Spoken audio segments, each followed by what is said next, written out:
ఓం గం గణపతయే నమః. ఓం జ్ఞానానందమయం దేవం నిర్మలస్ఫటికాకృతిం ఆధారం సర్వవిద్యానాం శ్రీ హయగ్రీవముపాస్మహే.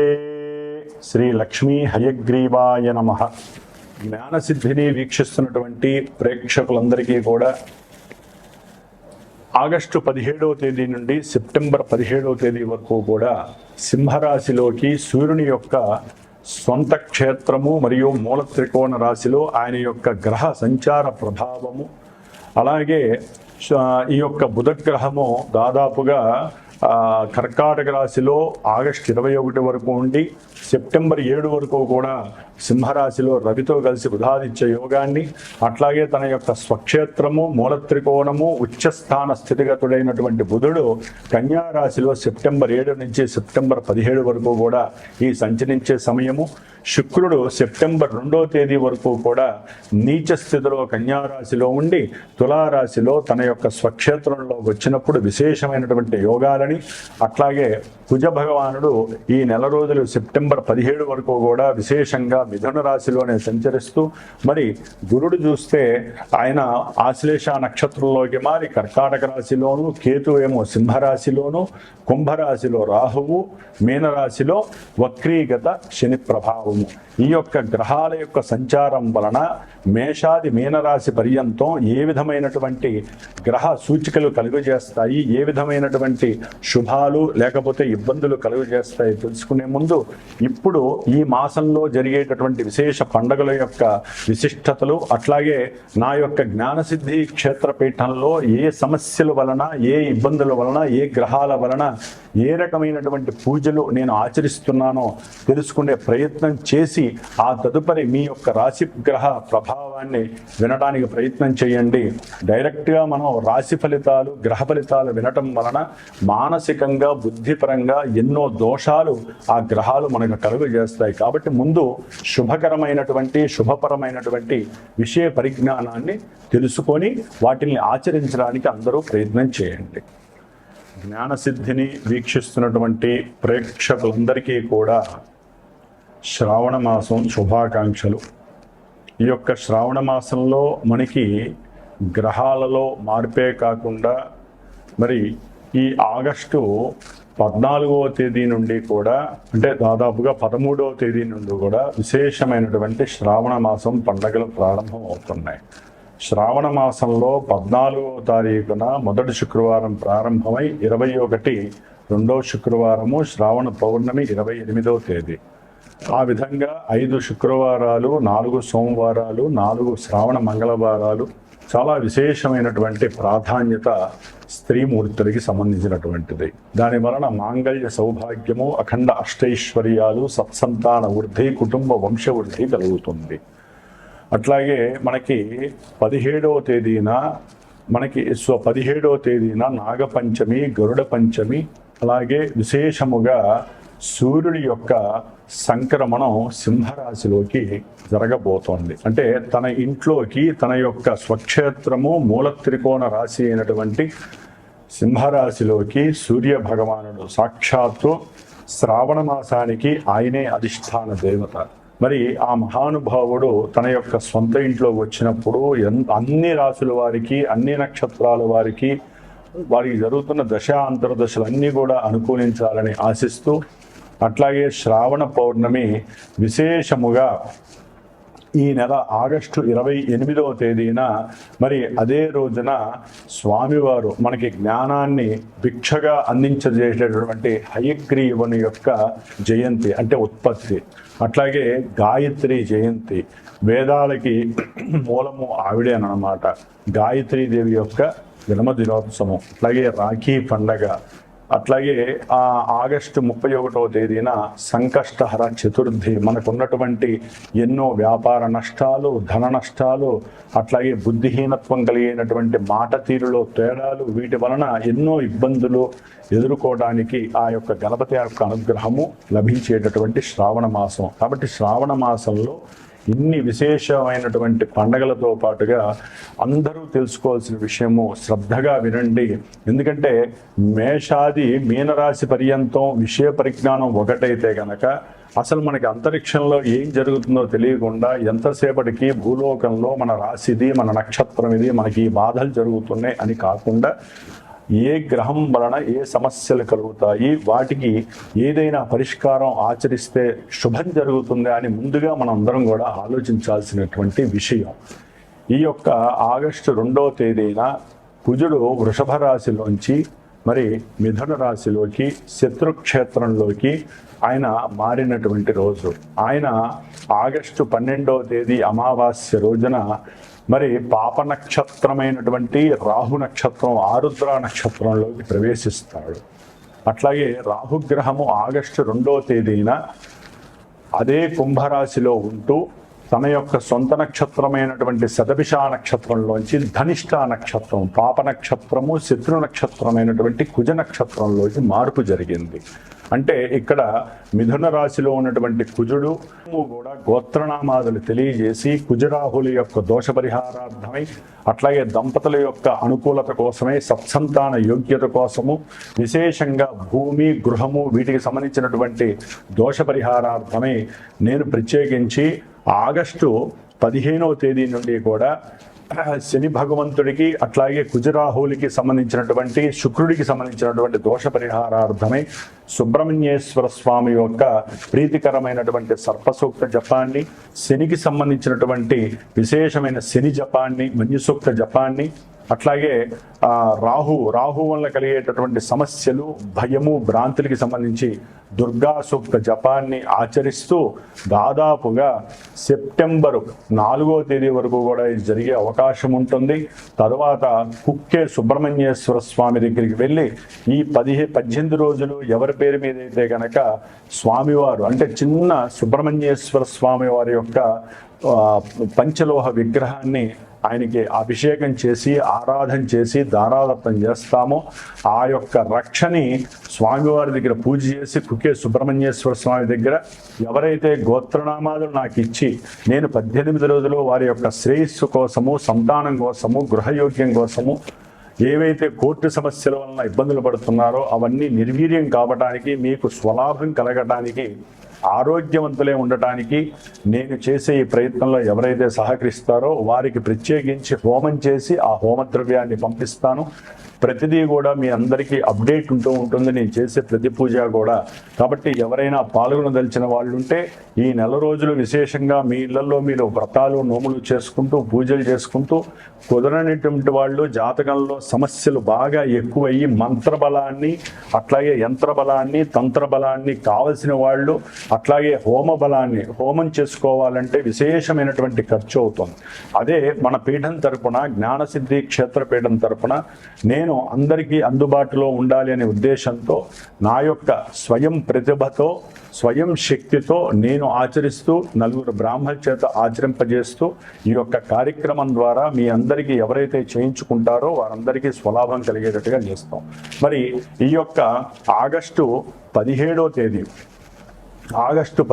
తేదీన సూర్యుడు సింహరాశిలో సంక్రమణం చేసి సెప్టెంబర్ 17వ తేదీ వరకు కూడా ఆ మహానుభావుడు సింహరాశిలో ఉండటం వలన మేషాది మీనరాశి పర్యంతం ఎవరికి ఎటువంటి శుభాలు కలుగుతాయి, ఎవరు ఏ విధంగా జాగ్రత్త పడాలో తెలుసుకుందాం.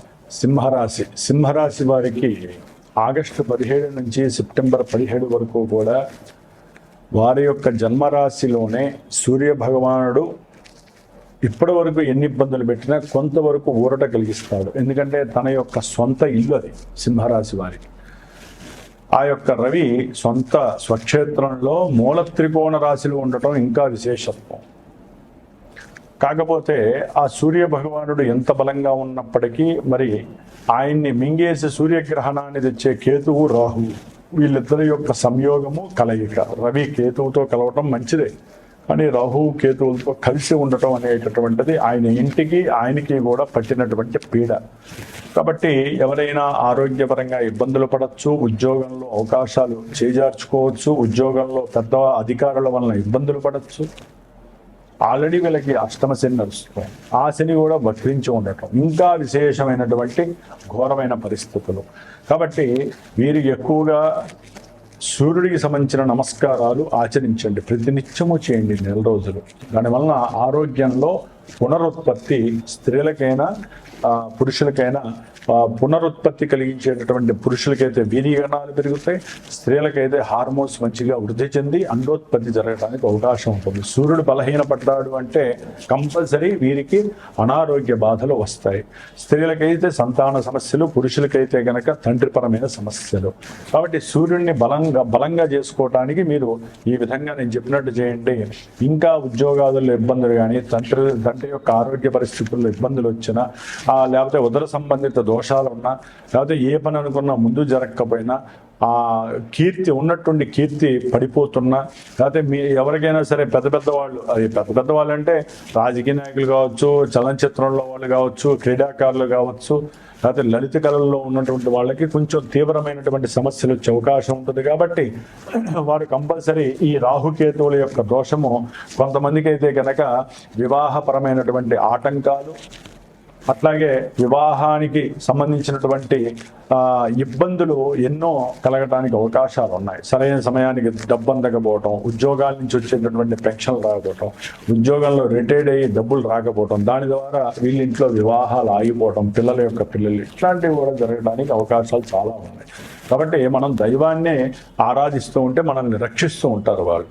కానీ ఇదే సింహరాశి వారికి కుజగ్రహం అత్యంత రమణీయంగా బలంగా వీరికి అఖండమైనటువంటి ఉన్నత విద్యాప్రాప్తితో పాటుగా మంచి గృహాన్ని కట్టుకునేటటువంటి స్థాయిని ఇస్తోంది. తల్లిదండ్రుల వలన రావాల్సినటువంటి ఆస్తులు ఏదైనా ఉంటే క్రయ విక్రయాదుల్లో తప్పకుండా వాటిల్లో మీకు మంచి ధనము వృద్ధి చెందుతోంది. దానికి అయిన వాళ్ళు కావచ్చు, స్నేహితులు కావచ్చు, మీకు మంచి ప్లేడర్లు దొరకడం కావచ్చు, ఇట్లా ఎంతో శుభకరమైనటువంటి విషయాలు, మీకున్నటువంటి ధైర్యము, సాహసము, ఈ పని జరిగిపోవాల్సింది అనేటువంటి స్వయంకృత నిర్ణయాలు మంచి లాభాన్ని కలుగజేస్తున్నాయి. ముఖ్యంగా ఒక గృహం కొనాలన్నా, ల్యాండ్ కొనాలన్నా ఇప్పటి వరకు ఎవరికి తెలియకపోయినా ఇప్పటికి 10 మందికి చెప్పుకునేటటువంటి పరిస్థితి ఎదురవుతోంది. దానికి మీ యొక్క స్వయం కృషియే ముఖ్యము. ఎందుకంటే కుజరాహుల యొక్క సంబంధం వల్ల కొంతమందికి వివాహ యోగం కూడా కలుగుతోంది. జన్మజాతకాలలో ఇవన్నీ సింహరాశి వారికి అన్నీ జరుగుతాయని కాదండి. అన్నీ జరిగితే ఇక ఆ రాశి వాళ్ళు అదృష్టవంతులే. మనకి జన్మజాతకంలో జరిగేటటువంటి దశలు, అంతర్దశల యొక్క వెయిటేజ్ మీద ఆధారపడి అవి ఇక్కడ ఎక్కడ ఉన్నాయి అవి ఇస్తేనే ఇస్తాయి. ఏ జన్మజాతకంలో ఏ కుజుడో బాగున్నాడండి, ఏ చతుర్థానికో ఆయన లాభానికో ఆధిపత్యం పడితే ఇక్కడ ఆ భూలాభము, గృహలాభము, శత్రువులతో జగడాలు లేకుండా వాళ్లే మిత్రువులు అయిపోవటము, రోగబాధలు తీరిపోవటము, రుణబాధలు తీరిపోవటము, అట్లాగే అఖండమైనటువంటి ధైర్యం వృద్ధి చెందటం, అవతల వ్యక్తులతో మంచిగా మాట్లాడి కావలసిన లాభాన్ని చేజిక్కించుకోవటం, అయిన వాళ్ళతో చక్కగా కుటుంబీగా అంటే తల్లిదండ్రులు, బంధువులతో దూరమైన వాళ్ళు చక్కగా కలిసి మంచి వినోదాల్లో పాల్గొనటం, ఇవన్నీ జరగడానికి అవకాశం ఉంటుంది. విద్యావంతులు ఎవరైతే దూర ప్రాంతాలకు వెళ్ళి చదువుకోవాలి, లేకపోతే అక్కడ ఉద్యోగాలు చేయాలనుకున్న వాళ్ళకి చక్కటి అభీష్టం నెరవేరుతుంది. మీ చదువు అంత చక్కటి చదువుకున్నటువంటి వాళ్ళకి ఇది ఒక విదేశీయాన ఉద్యోగ యోగంగా కూడా కనబడుతోంది. అనుకున్న ప్రతి విషయంలో లాభము, అప్పు ముట్టాలన్నా సరే మీ మాటలకు కరిగిపోయి అవతల వాళ్ళు సహాయం చేసి మీకు అప్పిచ్చే పరిస్థితి. ముఖ్యంగా బుధుడు ఈ యొక్క రవితో కలిసి ఇక్కడ ఉండడం ద్వారా విపరీతమైనటువంటి డబ్బు మీ యొక్క సమయస్ఫూర్తి కనుకోండి, మీరు పడే కష్టానికి అనుకోండి, మీకు ఉద్యోగంలో ప్రమోషన్స్ వచ్చి కూడా జరగడానికి అవకాశం ఉంటుంది. కొంతమందికి రవి బుధుల యొక్క కలయిక బుధాదిత్య యోగంగా సంప్రాప్తిస్తోంది. అనుకున్న ప్రతిలాభము కలుగుతోంది. సెప్టెంబర్ 7 తర్వాత అయితే ధనమే ధనము అని చెప్పి అనుకోవచ్చు. ఎందుకంటే సెప్టెంబరు 7 తర్వాత ఈ యొక్క బుధుడు తన యొక్క స్వక్షేత్రము మూల త్రికోణ రాశి ఉచ్చక్షేత్ర స్థితిగతుడే విశేషమైనటువంటి ధనలాభాన్ని, కుటుంబ సౌఖ్యాన్ని, స్నేహితుల వల్ల ధనలాభాన్ని, వ్యాపారంలో వృద్ధిని కలుగజేస్తారు. శుక్రుడు మాత్రము కాస్త కుటుంబంలో కొన్ని సమస్యలు, మాట విద్వేషాలు కలుగజేస్తాడు. అట్లాగే చేస్తున్నటువంటి ఉద్యోగంలో కాస్త ఆర్థికంగా నష్టపోయేటటువంటి పరిస్థితులు, ఉద్యోగ అవకాశాల్లో మీరు ఏదైనా మీ ఉద్యోగంలో ఎవరైనా స్త్రీలు ఉంటే వాళ్ళతో అనకూడని మాట అన్నారనుకోండి, మాట్లాడారనుకోండి, మీ కోరిక వారికి తెలియజేశారనుకోండి, అది ప్రేమ రూపకంగానా కామరూపకంగానా తర్వాతి విషయం. అది కాస్త మీకు నెత్తి మీద కూర్చొని శని తాండవం చేస్తాడు. చెరసాల దాకా వెళ్లాల్సిన అవకాశం ఉంది. కొంచెం స్త్రీలతో సెప్టెంబర్ 2 వరకు జాగ్రత్తగా ఉండండి. ఎవరైనా సరే తన మనసులో అభిప్రాయాన్ని చెప్పాలి అనుకుంటే కొంత సెప్టెంబర్ 3 తర్వాత చెప్పండి. శుక్రుడు బలంగా ఉంటాడు. మీరు అనుకున్న మానసిక సంకల్ప సిద్ధిని కలుగజేసే శక్తిని ఉంటాడు. చక్కగా ప్రయాణాలు చేస్తారు. ఉద్యోగంలో కొన్ని మార్పులు కూడా జరుగుతాయి. అప్పటి వరకు ఇబ్బందులు ఎదురవుతూ ఉంటాయి. ఏదైనా వీరికి అష్టమ శని, సప్తమ రాహువు, జన్మరాశిలో కేతువు కాబట్టి ఈ విధంగా రాశ్యాధిపతి రవి బాలేదు కాబట్టి తప్పకుండా నేను ఏదైతే పూజలు మీకు తెలుపబడి ఉన్నానో ఆ పూజల్లో పాల్గొనే ప్రయత్నం చేయండి. లేదా మీ యొక్క జన్మజాతకంలో అసలు లాభించేటటువంటి దశలు జరుగుతున్నాయా, ఇబ్బంది పెట్టే దశలు జరుగుతున్నాయా తెలుసుకోండి. ఇదే మన జీవితం, ఇదే మన జాతకం అనుకొని ఎవరు కూడా పరిగెత్తకండి. ఎందుకంటే కొంతమందికి మంచి జరుగుతాయి, కొంతమందికి చెడు జరుగుతాయి. మేము చెప్పినవే జరగాలని రూల్ ఏం లేదు. ఎందుకంటే జాతకం చెప్పిందే జరుగుతుంది. కాబట్టి జన్మజాతక పర్యవేక్షణ చేయించుకోవడం అనేటటువంటిది ఉత్తమ లక్షణం. ముఖ్యంగా ఈవెంట్ వైజ్ వివాహమా, విదేశీయానమా, లేకపోతే ఆర్థికపరమైన సమస్యల, కుటుంబంలో భార్యాభర్తల మధ్య అన్యోన్యత లేదా, ఈ విషయాలు ఎందుకు జరుగుతున్నాయని తెలుసుకొని దానికి తగ్గ పరిహారాలు చేసుకోవాలి. ఇది నామమాత్రపు పరిహారాలు. ఇవి కొంతకాలం మాత్రమే, మీకు 1 నెల 2 నెలలు మాత్రమే ఈ యొక్క ఫలితాలు ఉంటాయి తప్ప జాతకంలో ఆ ఫలితాలు విశేష యోగాన్ని ఇస్తాయి. మీరు లక్ష్మీ కటాక్షం కోసం సెప్టెంబర్ 2 వరకు కూడా అమ్మవారిని వదలకండి. లక్ష్మీదేవి కనకదార స్తోత్రాన్ని, లక్ష్మీదేవి దేవాలయానికి వెళ్ళి వస్త్రం పెట్టండి, అమ్మవారికి పూలు పెట్టండి, కుంకుమ ప్యాకెట్ దానం చేయండి. అట్లాగే శివాలయంలో చక్కగా నూనె 8 కిలోలు దానం చేయండి. ముఖ్యంగా అష్టమ శని కాబట్టి నా పీఠంలో నేను 19 రోజులు శనికి సంబంధించిన పూజ చేస్తున్నాను. మందపల్లి వెళ్ళి అభిషేకం చేసి హోమం చేస్తున్నాను. ఈ కార్యక్రమంలో పాల్గొనండి. మీరు చేయవలసింది చేస్తూ మంత్రబలాన్ని తంత్రబలాన్ని చేసే నాకు సహకరించిన నేను మీకు సహకరిస్తాను మంత్రబలంగా. కాబట్టి ఈ విధంగా సింహరాశి వారికి కుజుడు బలంగా ఉన్నాడు, ఉన్నంతలో రవి బలంగా ఉన్నాడు, శుక్రుడు బలవాలేదు, బుధుడు బాగానే ఉన్నాడు. కొంతమంది కొన్ని గ్రహాలు బాగాలేదు కాబట్టి వీళ్ళ యొక్క అనుకూలార్థమై జన్మజాతకాన్ని పరీక్షించుకొని అప్పుడు మాత్రమే సరైన గ్రహ పరిష్కారాలు చేసుకోవాలని నా యొక్క సూచన. ఓం నమో నారాయణాయ నమః.